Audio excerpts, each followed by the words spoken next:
Hey, what's going on? Welcome back. This is Dapper Dividends video number 41. And on this 41st video, I bought my 31st share of Pepsi today for $141.50. Pepsi's been in a little bit of a downturn, which is good for me. I'm getting more bang for my buck, but I'm buying one share a week. I don't care what the price is because I'm buying for passive income of a very, very high quality world-class company that is just everywhere. They are super strong and they're going to be funding me. They give me time. Every time I buy a share of a company like Pepsi, I'm sinking that cost and receiving passive income indefinitely. And what that passive income does is that's going to give me time. So I am literally buying time because the less time that I have to spend working for dollars coming in is the more time I have to do what I want, baby. We're going to travel. We're going to do fun things. We're going to make work optional. That's what I am working for.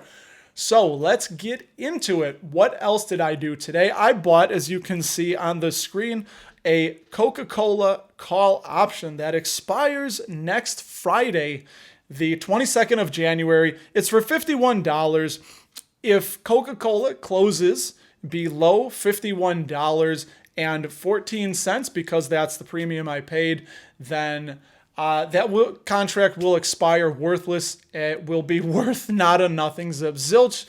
That money's all gone. I paid 14 cents to somebody somewhere per contract that they get to keep. 14 cents times 100 shares is $14.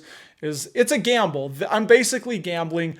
I don't care what anyone says. Options are gambling. I don't gamble. I invest for passive income and dividends, but every once in a while, I see something on a chart I like, and I like to take a gamble. So let's take a look at the chart, and I will show you exactly what's up. All right, check that out. You're going to see, first off, I'm going to point out the gap filled right there in the center.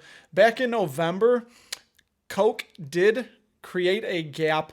It started around 49.50, and it opened up at 51.50 right here. You can just see the gap that was opened up. Now, a rule of thumb is that gaps always fill. No, gaps usually fill. It's not always, it's not a certainty, but look how long it took for that gap to fill. It took well over 1 month for that gap to fill, and it did fill last week. Right here, you can see the black bars is the gap. And now you know what that means. If you didn't know what it meant when you hear people say, or if you hear people say it fills the gap, that's what. It may take a day, it may take a month, but almost gaps always do fill. Now, what are these red circles here? This is an indicator I like. I did a video on it. We're not going to get into that too much, but just know this. This is the CCI indicator.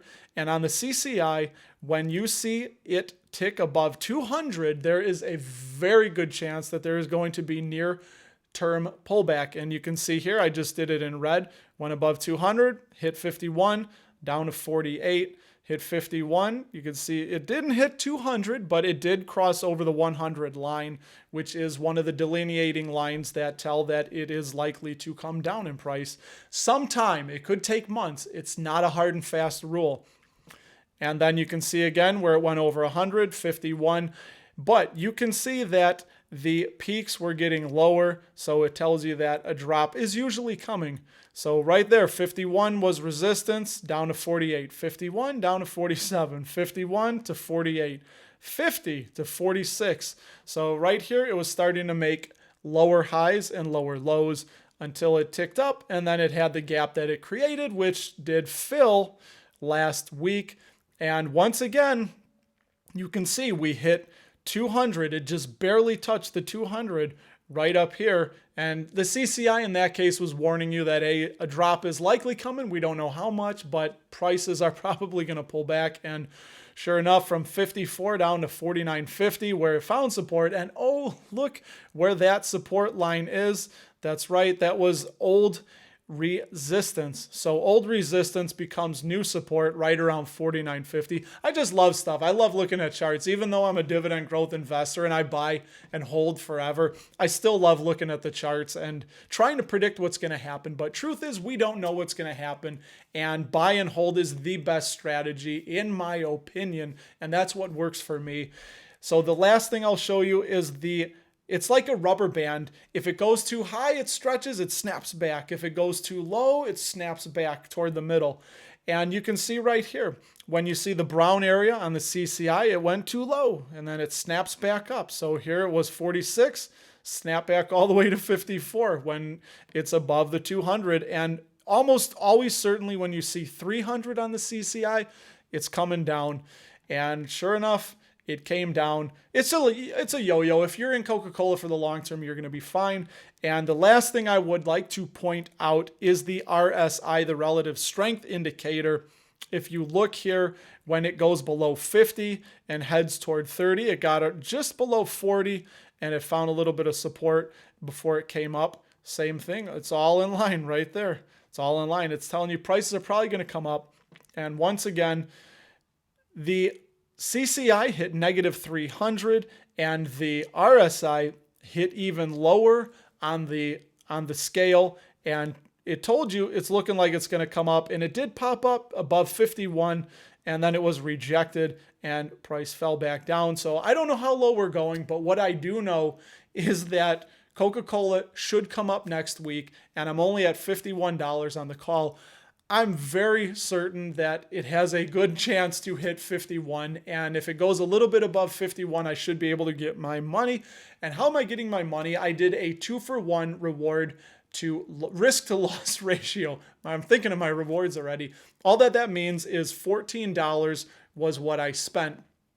I'm going to do 2-for-1. So $7, I'm going to have it. That is my risk. If it hits $7, I'm setting a stop loss. I'm just going to get out and cut my losses so I can have something to live and fight another day, some ammo left to fight. But I'm going to double that 14 to go to 28. So when I hit 28, I'm going to take my profits and call it a day. So we will see what happens. I'll let you know next week. We'll do an update when it gets closer and if I take my profits. So how you do a salute, you want to know, here you go. You do like this. You make your little paddle here.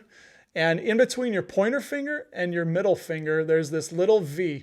Now, when we were in the Navy, we had white hats and they didn't have brims on them. We had command ball caps, obviously, but if you're in your dress, you had your brimless white hat, the Dixie cup we call it. Take your salute, go right like this, no chicken wing like that. Nice out, shoulders back, and you go. So that little V is at the corner of your eye or your eyebrow. Drop it nice. So now you know how to salute as if you were in the military. Oh, and if you do have a hat, then you just simply go to the front corner of it. So you'll see like that. They do that. You're not going to go under it and poke yourself in the eye. And we used to joke around like I opened up with, we'd say, "Aye, shipmate." Just do a tiny little, So now you know. And come back tomorrow because I'm going to tell you exactly how much Bitcoin you should be holding. And I hope to talk to you tomorrow.